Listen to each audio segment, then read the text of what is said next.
अगली बात, माँ भगवती की प्रसन्नता के लिए पेठे की बलि चढ़ाई जाती है। चाकू से सिंदूर लगाएं, पूर्व दिशा की तरफ थोड़ा सा उत्तर की तरफ झुकते हुए हनुमान जी के आसन में, जिसको वज्रासन कहते हैं, पुरुष लोग ये बलि चढ़ाते हैं। उस पेठे को बीच में से एक भाग किया जाता है, फिर उसका एक भाग है उसमें से दो किए जाते हैं, ये टोटली 3 पीस हो जाते हैं। इससे माँ भगवती जगदम्बा अति प्रसन्न होती है। जिस दिन यज्ञ की पूर्णाहुति होती है हवन की, यह उस दिन करना चाहिए। पेठा हरा आता है, फल आता है। पहले उसके एक में से 2 भाग करेंगे, फिर जो एक भाग है उसके 2 भाग करेंगे, और हवन कुंड पर जहाँ से उसको योनि मुद्रा कहते हैं, जहाँ से आहुति डाली जाती है, उसमें से एक भाग उससे स्पर्श करा के फिर उसको नीचे रख दिया जाता है। इससे माँ भगवती जगदम्बा अति प्रसन्न होती है। बकरा मुर्गा काटने की बिल्कुल जरूरत नहीं है। माता रानी को प्रसन्न करना चाहते हैं तो उसे बलि चढ़ाएं, उसको ऐसे बलि चढ़ाएं। ग्रंथ में बड़ा जोर दिया गया है, बड़ा अच्छा कहा गया, बलिर महाबलिरति बलिया पर कीर्तिता। बलि चढ़ाने वाले लोग स्वयं बलिष्ठ हो जाते हैं, बहुत ताकत उन्हें मिलती है, लेकिन उन्होंने बलि को हिंसा से मान लिया है। जानवरों को काट देंगे, से निकल पाऊँ, जानवरों को मार देंगे। इसका नाम जगदम्बा है। ये संपूर्ण जगत की माँ है, और कोई भी माँ अपने बच्चों की हत्या नहीं देख सकती। इसलिए हम भूल करके भी ये घृणित कर्म ना करें। यदि तुम्हारे कुल खानदान में बलि चढ़ाने की परंपरा है, कभी कोई ऐसी पूजा होती है जिसमें तुम दुर्गा को बलि चढ़ाते हो, तो हरा पेठा मंगाइए, और जो विधि मैंने आपको बोली है इसी तरीके से आप बलि समर्पण करें। ये बिल्कुल परिपक्व है। बलि चढ़ाने से ताकत मिलती है, शक्ति मिलती है, व्यक्ति का ओज मिलता है। लेकिन पशु काटेगा तो मर जाएगा वो खानदान के सही, किसी काम का नहीं रहेगा। इसलिए पशुओं को ना काटे, पशुओं को ना मारे, पेठे की बलि चढ़ाते।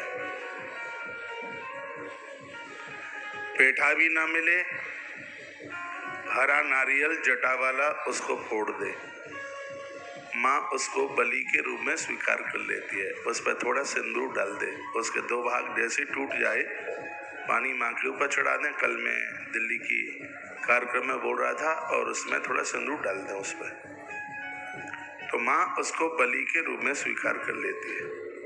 उग्रम रक्तास्य नयनम रक्त माल्यानुलेपनम, माँ को सिंदूरी रंग बहुत प्रिय लगता है। कल भी मैंने बोला है कि जिस समय आप पूजा में बैठे हैं अपने पास चुनरी रखिए। मैंने भी चुनरी डाल रखी है, इस शौक के लिए नहीं, किसी नियम की पूर्ति के लिए। माँ इससे भारी प्रसन्न होती है, अति खुश होती है। खड्ग के ऊपर जब सिंदूर लगाते हैं तो उसको पूजने का एक मंत्र है, ओम ह्रीं श्रीं मिति मंत्रेण ध्यात्वा खड्गम प्रपूज्येत, शब्द लिखा है। तो बहुत सरल सा है, ऐं ह्रीं श्रीं मिति मंत्रेण ध्यात्वा खड्गम प्रपूज्येत। खड्ग तलवार से आप बलि कर रहे हैं, आप चाकू से, उसमें ओम ऐं ह्रीं श्रीं, बस 3 ये शब्द बोलने हैं, और यही बोलकर उसकी धार से आप सिंदूर लगा दीजिए। उसमें सिंदूर लगा करके फिर आप उसको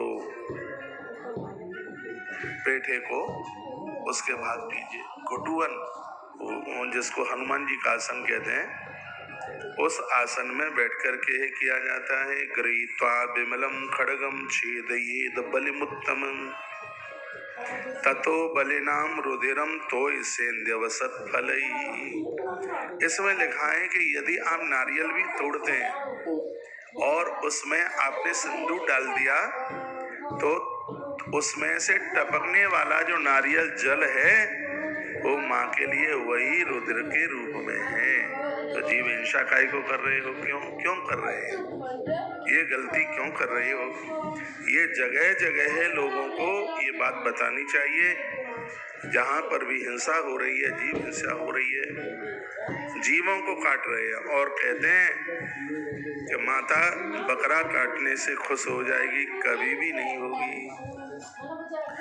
बलिदाने तु दुर्गाया अन्यत्रापि विधिशदा, बलिदाने तु दुर्गया हीनम स्यादीनातामूलम निष्फलम स्याद् विपर्यात्, बलिदाने तु दुर्गया अन्यत्रापि विधि स्मृता। इस विधि के अलावा अन्यत्र कोई भी विधि स्वीकार न करे, क्योंकि और विधियों में पशुओं को मार दिया जाएगा, जिससे देवी देवता कभी खुश नहीं होंगे। उनको भी जीने का अधिकार है, उन्हें अपनी जिंदगी जी लेनी दीजिए। जो पशुओं को मारेगा, यहाँ पर लिखा हुआ है कि उन पर रुष्ट हो जाएंगे सभी बेताल भैरवऊ, बेताल और भैरव ये रुष्ट हो जाएंगे, और बेताल और भैरव रुष्ट हो गए तो बत्ती बटके रख देंगे, जेवरी रस्सी बना देंगे डेंट के। सो बड़ी तकलीफें हो जाएंगी, बहुत दिक्कतें हो जाएंगी। इसलिए भैया ये गलती बिल्कुल भी ना करें।